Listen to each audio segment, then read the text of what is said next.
வணக்கம். நீங்கள் இணைந்திருப்பது சமூகத்தின் மதிய நேர பிரதான செய்திகளுடன். செய்திகளுக்காக உங்களுடன் இணைந்து கொள்ளும் நான் ரவிச்சந்திரன் ஜான் வெஸ்லி. பிரதான செய்திகளுக்குள் செல்வதற்கு முன்னர் முதலில் தலைப்புச் செய்திகள். லஞ்ச ஊழல் விசாரணை ஆணைக்குழுவில் மஹிந்த முன்னிலை, பரபரப்பில் கொழும்பு. ஒவ்வொரு போலீஸ் நிலையங்களுக்கும் அழைக்கப்படுகிறேன், அச்சுறுத்தல்களுக்கு அடிபணிய மாட்டேன், கம்மன் பில அதிரடி. துப்பாக்கிச் சூட்டில் பலியான உயிர், காரில் வந்த மர்ம நபரால் காலியில் பதற்றம். சைபர் குற்றச்செயல்கள் தொடர்பாக 198 வெளிநாட்டவர்கள் கைது. யாழ் போதனா வைத்தியசாலையில் மருந்துகளுக்கு தட்டுப்பாடு இல்லை, பணிப்பாளர் அறிவிப்பு.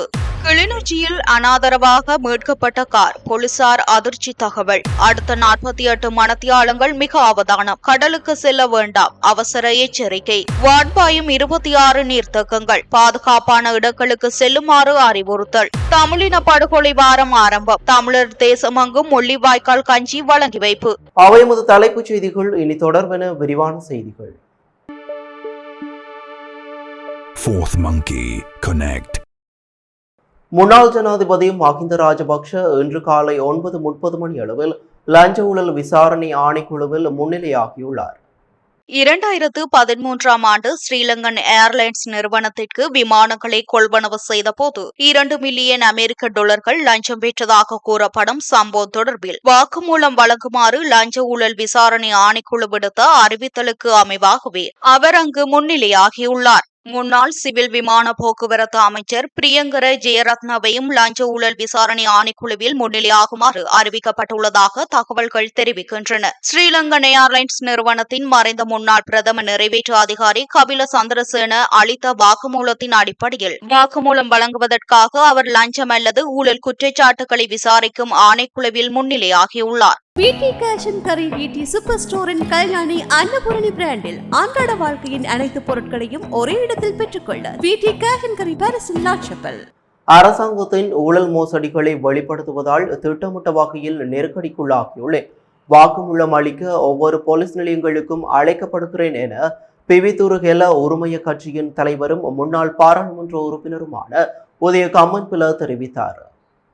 போலீஸ் தலைமையகத்தில் நேற்று விசாரணைகளுக்காக முன்னிலையானதன் பின்னர் ஊடகங்களுக்கு கருத்து தெரிவிக்கையில் மேற்கண்டவாறு குறிப்பிட்டுள்ளார். அங்கு அவர் மேலும் தெரிவித்ததாவது, ஜனாதிபதி அனுரகுமார திசாநாயக்க தலைமையிலான அரசாங்கம் ஆட்சிக்கு வந்து 3 நாட்களின் பின்னர் அரசாங்கம் மிகவும் பலவீனமான முறையில் செயற்படும் என்று நான் குறிப்பிட்டேன். ஆரம்பத்தில் நான் மட்டும்தான் அரசாங்கத்தின் குறைகளை சுட்டிக்காட்டினேன். ஆனால் இன்று முழு நாடும் குற்றச்சாட்டுகளை சுமத்துகிறது. அரசாங்கத்தின் ஊழல் மோசடிகளை வெளிப்படுத்துவதால் திட்டமிட்ட வகையில் நெருக்கடிக்குள்ளாகியுள்ளேன். வாக்குமூலம் அளிக்க ஒவ்வொரு போலீஸ் நிலையங்களுக்கும் அழைக்கப்படுகிறேன். ஊழல் மோசடிகள் பற்றி போலீசாருக்கும் குற்றப்புலனாய்வு திணைக்களத்துக்கும் நாங்கள் தகவல் வழங்க வேண்டிய நிலைமை காணப்படுகிறது. அரசாங்கத்தின் அனுசரணையுடன் போலீஸ் மற்றும் பாதுகாப்பு தரப்பு ஊடாக எமக்கு அச்சுறுத்தல் விடுக்கப்படுகிறது. அச்சுறுத்தல்களுக்கு ஒருபோதும் அடிபணிய போவதில்லை. அரசாங்கத்தின் ஊழல் மோசடிகளை தொடர்ச்சியாக வெளிப்படுத்துவேன் என தெரிவித்துள்ளார்.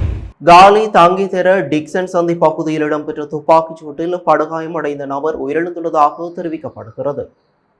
இன்று காலை 7:30 மணியளவில் இந்த துப்பாக்கிச்சூடு நடத்தப்பட்டுள்ளதாக போலீசார் தெரிவித்துள்ளனர். கார் ஒன்றில் வந்த இனம் தெரியாத நபர் ஒருவர் துப்பாக்கிச்சூட்டை நடத்திவிட்டு தப்பிச் சென்றுள்ளார். துப்பாக்கிச் சூட்டில் படுகாயமடைந்த நபர் சிகிச்சைக்காக காலி கராப்பிட்டிய வைத்தியசாலையில் அனுமதிக்கப்பட்ட பின் உயிரிழந்ததாக போலீசார் தெரிவித்துள்ளனர். தாக்குதலுக்கான காரணம் அல்லது தாக்குதல்தாரிகள் குறித்த தகவல்கள் இதுவரை வெளியாகவில்லை. சம்பவம் நடந்த இடத்திற்கு விரைந்த காலி போலீசார் மேலதிக விசாரணைகளை முன்னெடுத்து வருகின்றனர். சைபர் குற்றச்செயல்களில் ஈடுபட்டதாக கூறப்படும் குற்றச்சாட்டின் அடிப்படையில் 173 இந்தியர்கள் மற்றும் 25 நேபாள நாட்டவர்கள் உட்பட மொத்தம் 198 வெளிநாட்டு பிரஜைகள் கைது செய்யப்பட்டுள்ளனர்.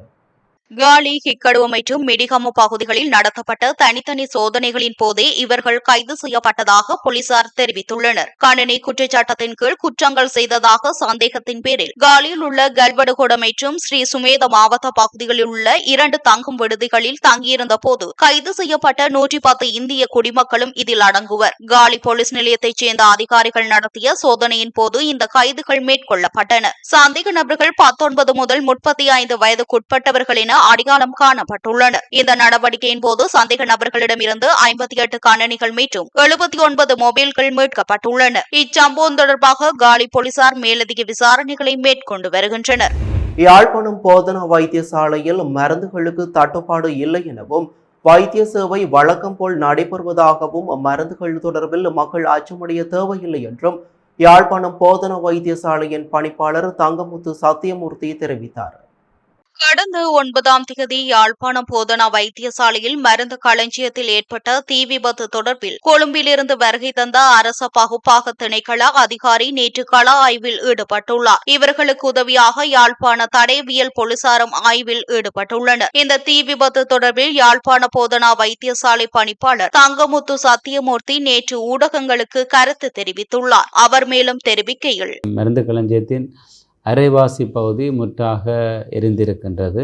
மிகுதி அரைவாசி பகுதி கட்டிட பகுதியும் இப்போது இருக்கின்றது. அங்கிருந்து பொருட்கள் பாதுகாப்பாக அன்றைய தினமும் தொடர்ந்தும் வெளியேற்றப்பட்டன.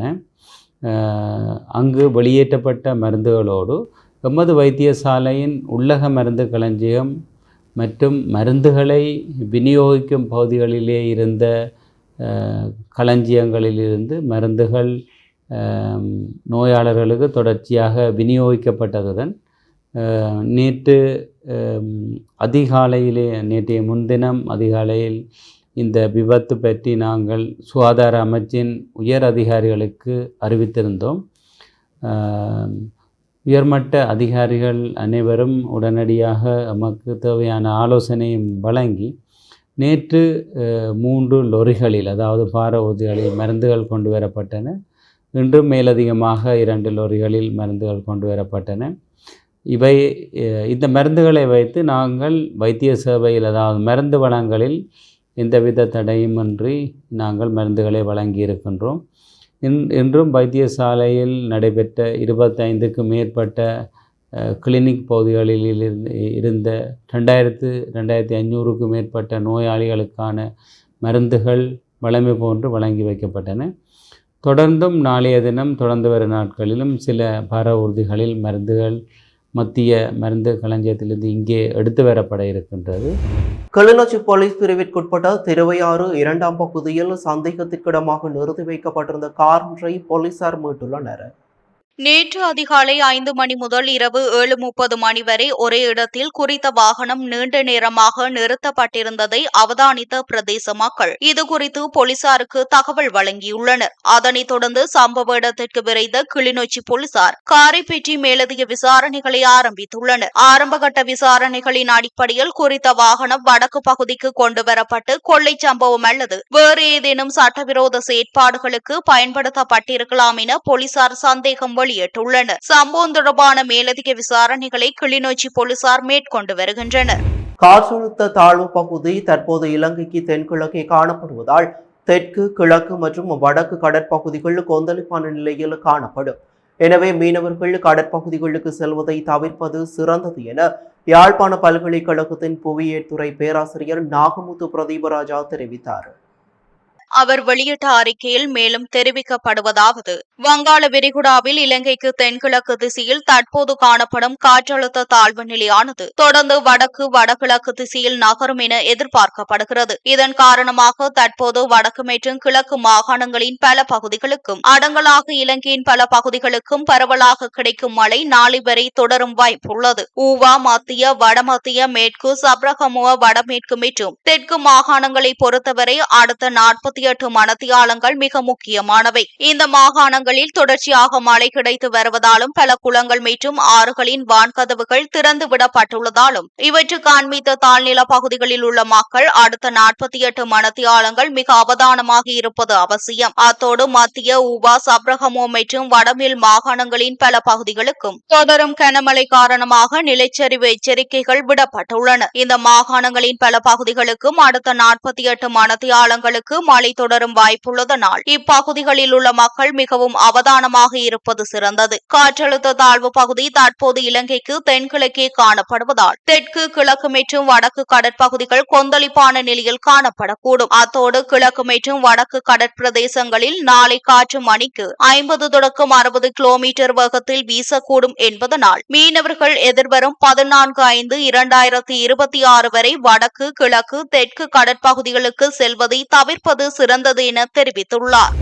நீர்ப்பாசன திணைக்களத்தின் கீழுள்ள 16 பிரதான நீர்த்தேக்கங்கள் மற்றும் 10 நடுத்தர அளவிலான நீர்த்தேக்கங்கள் தற்போது வான் பாய்ந்து வருவதாக நீர்ப்பாசன பணிப்பாளர் பொறியியலாளர் HMPST ஹேரத் தெரிவித்துள்ளார்.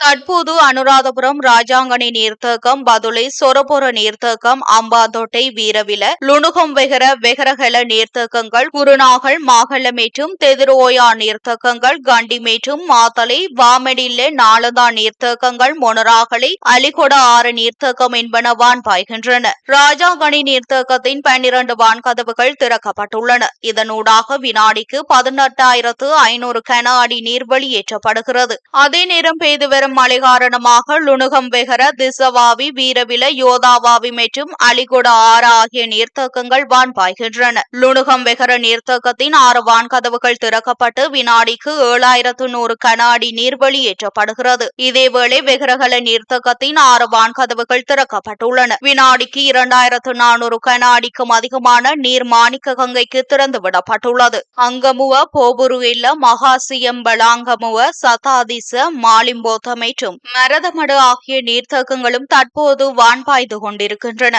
மழை வீழ்ச்சி தொடர்ந்து அதிகரிக்குமாயின் வான்கதவுகள் திறக்கப்படும் அளவு மேலும் அதிகரிக்கப்படலாம். எனவே குறித்த நீர்த்தேக்கங்களை சூழவுள்ள பகுதிகளில் வசிப்பவர்களும் தாழ்நில பிரதேசங்களில் வாழும் மக்களும் மிகவும் அவதானத்துடன் இருக்குமாறு பொறியியலாளர் HMPST ஹேரத் அறிவுறுத்தியுள்ளார்.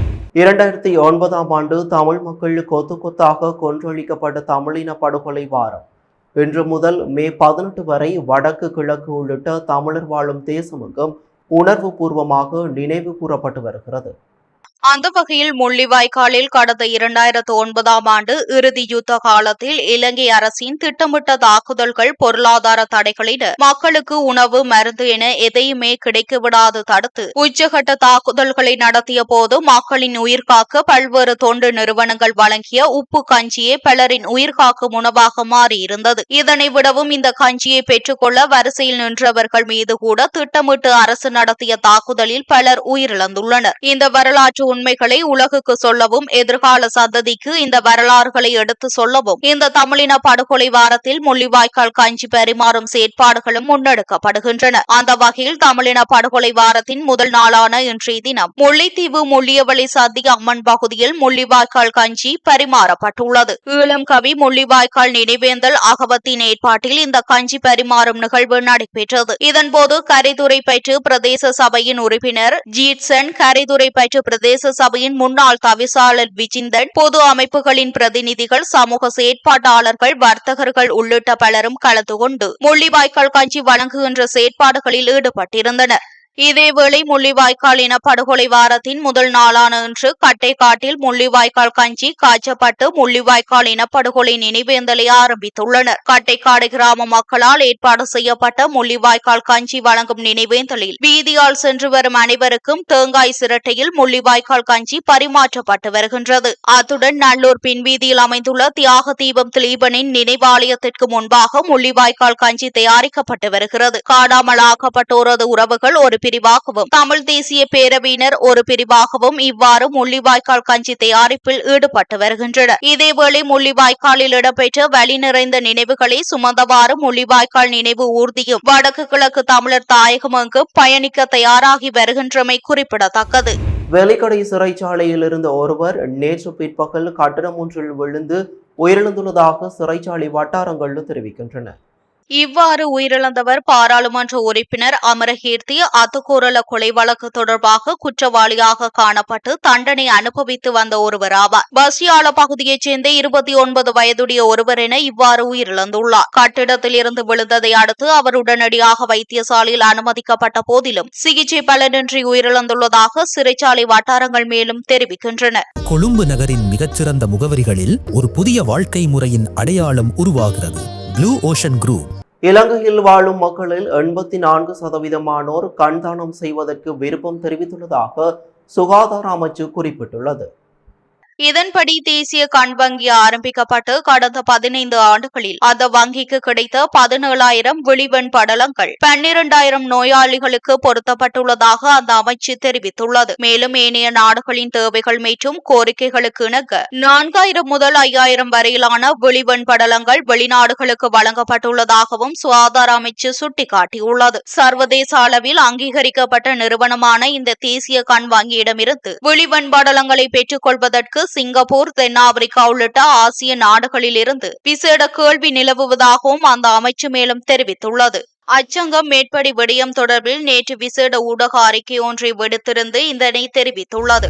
திருகோணமலை மாவட்ட பொது வைத்தியசாலையில் இடம்பெற்ற சிசு மரணமானது அரசு வைத்திய அதிகாரிகள் சங்கத்தின் தொழிற்சங்க போராட்டத்தினால் ஏற்பட்டதல்ல என்றும் இது குறித்து தவறான கருத்துக்கள் பகிரப்படுவதாக அரசு வைத்திய அதிகாரிகள் சங்கம் தெரிவித்துள்ளது.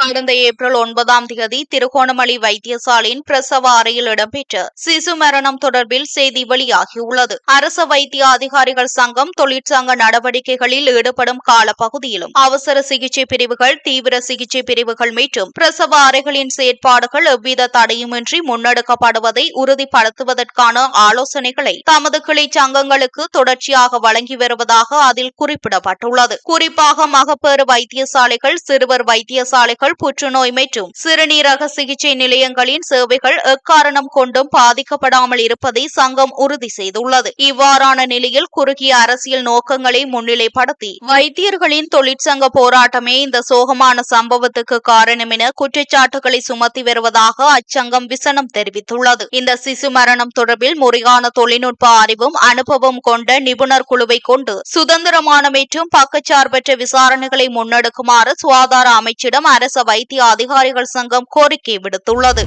இத்துடன் சமூகத்தின் மதிய நேர பிரதான செய்திகள் நிறைவு பெறுகின்றன. தொடர்ந்தும் சமூகத்தின் செய்திகளோடு இணைந்திருங்கள். நன்றி, வணக்கம்.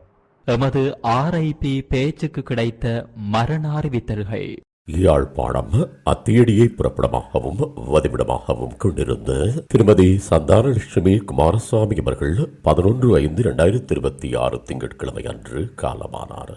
யாழ்ப்பாணம் கரவெட்டியை புறப்படமாகவும் அல்வாய் வடக்கு மற்றும் ஜெர்மனி ஆகிய இடங்களை வாழ்விடங்களாகவும் கொண்டிருந்த திருமதி ரத்னசிங்கம் மாசிலாதேவி அவர்கள் 11/5/2026 திங்கட்கிழமை அன்று ஜெர்மனியில் காலமானார். யாழ்ப்பாணம் புங்குடுதீவு 5ஆம் வட்டாரத்தை புறப்படமாகவும் பிரான்சை வதிவிடமாகவும் கொண்டிருந்த திருமதி சஜிதா அரவிந்தன் அவர்கள் 8/5/2026 வெள்ளிக்கிழமை அன்று காலமானார். யாழ்ப்பாணம் கச்சாயத்திற்கு அம்மன் கோவிலடியை புறப்படமாகவும் நுவரெலியாவை வதிவிடமாகவும் கொண்டிருந்த திரு செல்லத்துறை கனகசிங்கம் அவர்கள் 9/5/2026 சனிக்கிழமை அன்று காலமானார். மேலே அறிவிக்கப்பட்ட அனைத்து மரண அறிவித்தல் இறுதிக்கிரியை பற்றிய தகவல்களை அறிந்து கொள்ள ரிப் பேஜை பார்வையிடுங்கள். இதற்கான லிங்க் கீழிருக்கும் டிஸ்கிரிப்ஷனில் பார்வையிடலாம். இது போன்ற செய்திகளை தெரிந்து கொள்ள சமூகம் நியூஸ் சேனலை சப்ஸ்கிரைப் செய்து அருகில் உள்ள பெல் பட்டனை கிளிக் செய்யுங்கள். மேலும் இது போன்ற செய்திகளை உடனுக்குடன் தெரிந்து கொள்ள சமூகமீடியா.com என்ற இணையதளத்தின் வாயிலாகவும் எங்களுடன் இணைந்திருங்கள்.